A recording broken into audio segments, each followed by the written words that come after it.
में आया है तब से उन्होंने इसका कैसा इस्तेमाल किया है और इस रिमोट कंट्रोल को वो कितना एंजॉय कर रहे हैं। गडकरी जी, आपका बहुत बहुत स्वागत। नमस्कार।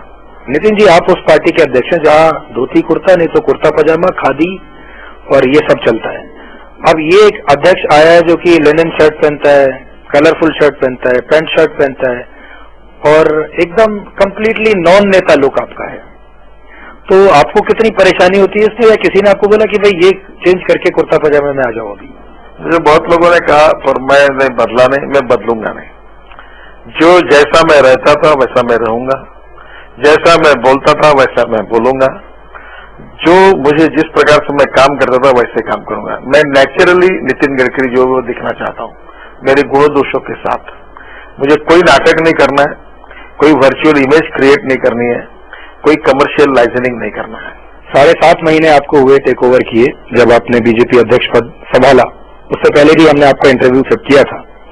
तो 7.5 महीने में अब हम ये जानना चाहेंगे, 7.5 महीने की कोई 7.5 उपलब्धि आपकी? देखिए, 7.5 में उपलब्धि तो बहुत है। सबसे पहले महंगाई का आंदोलन पार्टी ने हाथ में लिया। दिल्ली में एक विराट प्रदर्शन हुआ और 10 साल के इतिहास में नहीं हुआ इतनी बड़ी संख्या में जनता उसमें आई थी, जो संसद को घेराव डालने का कार्यक्रम था। अभूतपूर्व आंदोलन हुआ। दूसरा कार्यक्रम भारत बंद का हुआ। लोग ऐसा कहते हैं कि पिछले 20 साल में ऐसा बंद नहीं हुआ, इतना अभूतपूर्व और ऐतिहासिक बंद हुआ। और तीसरा, फिर हम राष्ट्रपति को 10 करोड़ भारतीय जनता के हस्ताक्षर इकट्ठा करके हम लोग महंगाई के विरोध में उनको निवेदन करने के लिए, जिसमें 10 करोड़ लोगों ने साइन किया है। गडकरी जी, लेकिन जिस पार्टी के आप अध्यक्ष हैं, ये अटल बिहारी वाजपेयी जी की पार्टी है, ये लाल कृष्ण आडवाणी की पार्टी है, और जाहिर है कि जब आप आए होंगे तो आपकी तुलना, आपके कार्यकाल की तुलना उनके कार्यकाल से की जाएगी। जब तुलना करते हैं तो आप अपने आप को कहाँ पाते हैं? Are you happy with yourself, या आपको लगता है कि वहां पहुंचने में वक्त लगेगा, या वो जमाना अलग था और अब जमाना अलग है, अब चुनौतियां अलग है? पहली बात तो ऐसे कि अटल जी और आडवाणी जी हमारे रोल मॉडल है और उनकी तुलना में बहुत छोटा हूं। मैं अपने कार्यकाल की तुलना भी उनके साथ नहीं करना चाहता और मुझे लगता है कि वो तुलना इन्हें सूरज के साथ कोई छोटा से दिए की तुलना होगी।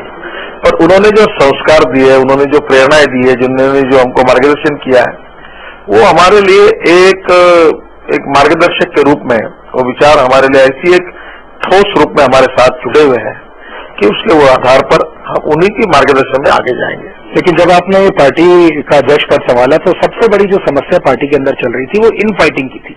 और बीजेपी की एक समस्या ये है कि बीजेपी में ऊपर जितने लोग बैठे हैं नेतागण, वो सब हैवीवेट बॉक्सिंग चैंपियन है सारे के सारे। तो जैसे आपने जिक्र किया अभी कि मुख्यमंत्रियों की बैठक बुलाई, लेकिन उस बैठक में जब ये जिक्र आता है कि 2 बड़े नेता अरुण जेटली और राजनाथ सिंह आपस में बात ही नहीं करते, दोनों के बीच में कोई संवाद नहीं है, एक ग्रुप इधर बैठा है, दूसरा ग्रुप उधर बैठा है, तो आपको कितना आपको लगता है, असहाय महसूस करते हैं आप, या फिर उन दोनों के बीच में कुछ बातचीत कर? आपके सवाल में मेरा जवाब है। आपने कहा कि आप जब आए तब आपके पार्टी में इन फाइटिंग नेताओं में चलती थी यानी पास इसका मतलब मेरे आने के बाद नहीं चल रही, ये मुझे आपने कॉम्प्लीमेंट किया। पहली बात, ये अरुण जी और राजनाथ जी की चर्चा ही नहीं हुई और मेरे भाषण में मैंने उनको नामों का उल्लेख भी नहीं किया था। जो उदाहरण दिया था वो उनके लिए था भी नहीं। और अरुण जी और राजनाथ सिंह जी मेरे सामने एक बार नहीं 1000 बार बातचीत कर चुके हैं और अभी बहुत अच्छा है और पार्टी भी अच्छी चल रही है, कार्यक्रम अच्छे हुए हैं, कार्यकर्ता का मनोबल बढ़ा हुआ है। और देखिए, इस ताकत के भरोसे मेरा पूरा विश्वास है कि 2014 में हमारी जीत होगी। और दूसरी एक बात मैं मेरे अनुभव के आधार पर आपको बता रहा हूं कि मैं तो सामान्य कार्यकर्ता हूं, पर एक मेरा ट्रैक रिकॉर्ड है, जो काम मैंने हाथ में लिया है उसमें 100% सक्सेस ही मिला है। तो ये तो हमारे नेताओं का आशीर्वाद और आप सबकी शुभेच्छा, इसके आधार पर मैं एक पॉजिटिव विश्वास के साथ ये बता सकता हूं कि निश्चित रूप से हमारी पार्टी 2014 में यशस्वी होगी और इसमें काफी बढ़ोतरी होगी। वोट बैंक हमारा जो परसेंटेज है वो भी हम 8-10% से बढ़ाने की कोशिश कर रहे हैं। जिन राज्यों में हम नहीं है वहां भी कार्य को बढ़ाने की कोशिश कर। जब से आप आए हैं खबरों में, लेकिन आप हमेशा बने रहते हैं लगातार, जैसे कभी आपने वो अफजल गुरु को दामाद बता दिया कांग्रेस का, या मुलायम और लालू के लिए कुछ बोल दिया। तो बहुत पहली बात आपको मैं बताता हूं कि मैंने मुलायम सिंह जी और लालू को जो कहा गया वो कभी नहीं कहा। मैंने एक मुहावरा कहा था और उसमें कभी उनको मैंने कुत्ते जैसे कहा नहीं है। फिर भी इसके बाद में उनको भी जरा आपत्ति है। उन्होंने कहा तो वो देश के बड़े नेता है, मैंने तुरंत उससे क्षमा मांगी और शब्द वापस लिए। अब मैं आपसे सवाल पूछता हूं कि 6 साल हुए अफजल गुरु को फांसी की सजा नहीं दी जा रही है। केंद्र के कांग्रेस के उस समय के गृह मंत्री जी ने दिल्ली के मुख्यमंत्री को 4 साल इस फाइल पर साइन मत करो करके कहा है, ये रिकॉर्ड पर आया हुआ है। जो बेचारे सुरक्षा कर्मियों ने बलिदान किया, उनकी विधवा पत्नी और बहनों ने अपने मिले हुए मेडल प्राइम मिनिस्टर के पास वापस करने के लिए वो लेकर गई थी। मुझे बताइए, सुप्रीम कोर्ट ने भी निर्णय करने के बाद 6 साल हुए अफजल गुरु को फांसी की सजा नहीं होती, तब मैंने पूछा कि आप क्यों नहीं सजा देते? क्या कांग्रेस का वो दामाद है क्या? तो मैं आपसे मार्गदर्शन चाहता हूं कि इस मेरे वाक्य में अश्लील क्या है, अपमानजनक क्या है, अभिरुचि संपन्न या गलत इसमें से क्या है? आप ही मुझे बताइए कि 3 शब्दों में मैंने क्या गलत कहा है? नहीं, उस वक्त जो विरोध हुआ था वो ये था कि आप अपनी बात उसको बिना दामाद बनाए भी कह सकते थे। चलिए, मैंने कही है बात, देखो मैं पीछे नहीं हटा, मैंने बात कही है। आप जब 2014 में आएंगे, सबसे पहला काम आप ये करेंगे, अगर 2014 तक उसको फांसी नहीं हुई तो आप क्या ये कह रहे कि 2014 अगर ये ऐसे ही लटकता रहे मामला क्या तो सुप्रीम कोर्ट के? देखो, एक मैं आपसे पूछना चाहता हूँ, कभी आप मुझे भी मौका दीजिए। एक आतंकवादी को जिसको सुप्रीम कोर्ट फांसी की सजा देती है, उसको सजा नहीं दी जा रही, इसके बारे में आप मीडिया के हमारे बंधु कुछ नहीं बोलेंगे? नहीं, बिल्कुल बोलेंगे हम। क्यों इसके ऊपर कोई प्रतिक्रिया नहीं होगी? क्यों इस पर चुप बैठ रहे हैं? अगर मुझे तो मेरे ऊपर वे तो उल्टा चोर कोतवाल को डांटे वाली बात हो गई। मैंने तो भारत की जनता की भावना व्यक्त की है, और ये भावना आम आदमियों के आपके टीवी पर जो वोटिंग हुआ, भी मैंने सही कहा कि गलत कहा?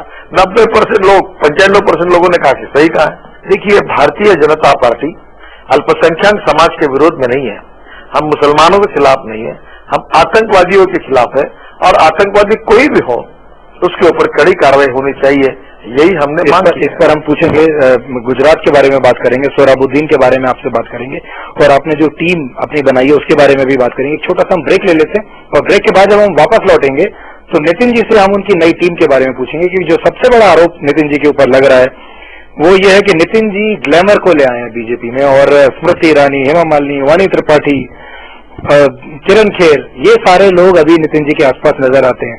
इस पर हम उनकी प्रतिक्रिया लेंगे इस ब्रेक के बाद।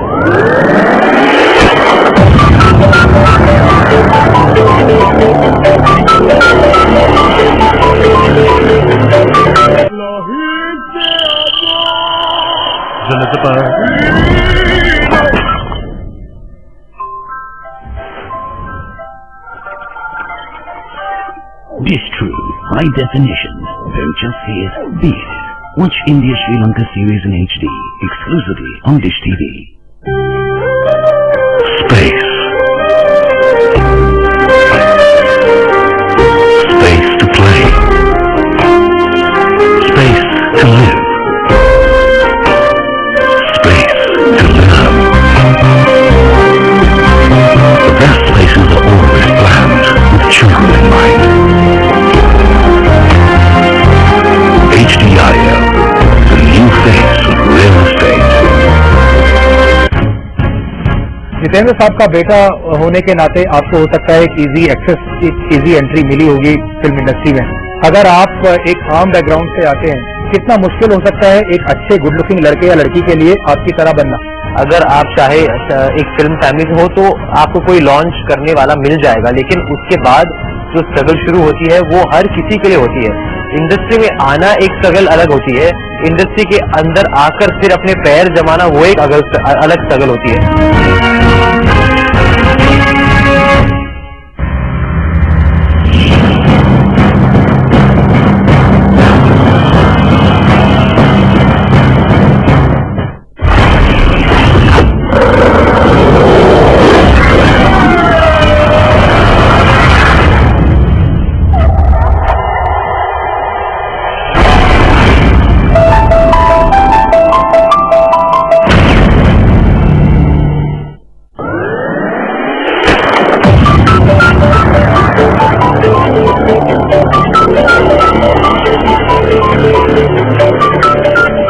ब्रेक के बाद आपका स्वागत है, और आज हमारे मेहमान हैं नितिन गडकरी, बीजेपी के अध्यक्ष। और अगला सवाल हमारा उनसे, जैसा कि ब्रेक से पहले हमने डिस्कस किया था, वो ये है कि नितिन जी, आपकी टीम की सबको बहुत बहुत इंतजार था जब आपने कहा मैं आऊंगा, अपनी नई टीम लाऊंगा।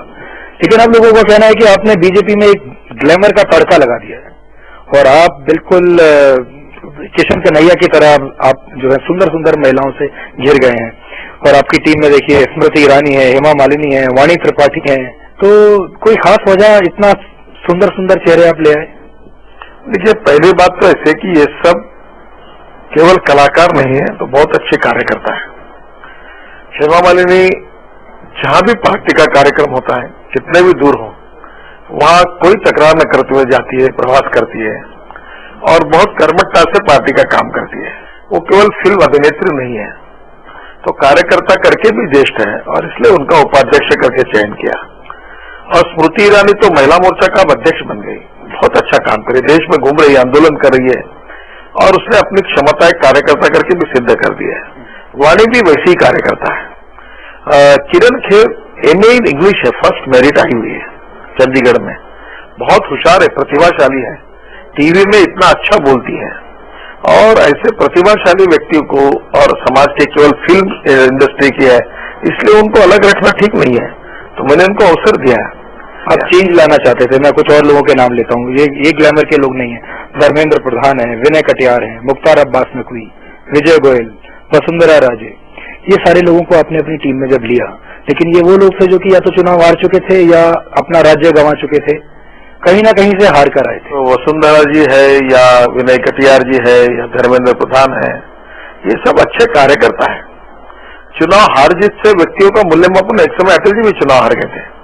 देखिए, मुझे लगता है संगठन के लिए जो काम करने के लिए तैयार है और संगठन के प्रति काम करने की जिनकी प्रतिभा है, क्षमता है, ऐसे लोगों को और विशेष रूप से नए चेहरों को प्रोत्साहित करने का इसमें मैंने प्रयास किया है। बहुत सारे लोगों की अभी शिकायत ये रहती है कि भाई आप जो टीम लेकर आए वो ठीक से काम नहीं कर पा रही है। बहुत सारे लोग ये कहते हैं कि जो लोग पहले पार्टी चलाते थे बड़े नेता, अभी भी वही लोग पार्टी चला रहे हैं, वही बड़े नेताओं की चलती है अभी भी। मैं सभी को विश्वास में लेकर, सभी को कार्य का अवसर देकर, सभी को साथ में लेकर काम करना चाहता हूं और जहां मुझे उचित लगता है वहां अगर निर्णय करना है कोई, तो मैं करने के लिए हिचकिचाहट भी नहीं करता, मैं निर्णय भी करता हूं। जी, अभी मेरे पास एक पेपर है जिसमें आफ्टर दिसंबर 2009 उपलब्धियां गिनाई गई हैं, उसमें मैं आपको एक सेंटेंस पढ़ के सुनाता हूं। Akalis were made to listen to state BJP. AGP was clearly told that we will not compromise on illegal infiltrators. JDU was given a message loud and clear, and Shiv Sena too now realizes that it cannot alone call the shots. तो ये जो पूरा sentence है आपके सहयोगी दलों के बारे में है, लेकिन और इसमें यह भी है कि जेडीयू को साफ संदेश दे दिया गया। लेकिन आप देखिए कि नीतीश कुमार किस तरीके से खुलेआम ये बोल रहे हैं कि वो नरेंद्र मोदी को नहीं चाहते, वो वरुण गांधी को वहां नहीं चाहते। और ये जो पूरा एपिसोड हुआ, इसमें उन्होंने ये बता दिया कि कौन जूनियर है और कौन सीनियर है, and who will call the shots. देखिए, जो पेपर है इसमें जो आप जिस प्रकार से अधूरा वाक्य कहा है वैसा वो नहीं है। पहली बार बिहार के इतिहास में जेडीयू और बीजेपी मिलकर हमने एक डेवलपमेंट ओरिएंटेड, एक विकास की नई दिशा देने वाली सरकार को चलाया। लोगों में उसके प्रति पॉजिटिव विश्वास है और उस बात को लेकर हम मिलकर लड़ रहे हैं। हमारे इसके बीच में कोई मिसअंडरस्टैंडिंग नहीं है। हमारे सीटों की संख्या के बारे में भी हमारा निर्णय हो गया है और मुझे ऐसा लगता है कि हम कॉमन प्रोग्राम बनाकर हम चुनाव लड़ेंगे और आज ऐसे कोई विवाद के विषय भी उसमें नहीं है। अच्छा, चलिए अब मैं आपसे ये पूछता हूँ कि बिहार के विकास के लिए मान लीजिए आपको ये फैसला लेना पड़ा कि नरेंद्र मोदी वहां नहीं जाए, क्योंकि वहां नहीं चाहती आपकी सहयोगी पार्टी, वरुण गांधी वहां नहीं जाए, तो आप बिहार के विकास के लिए इतनी कुर्बानी देने को तैयार हैं?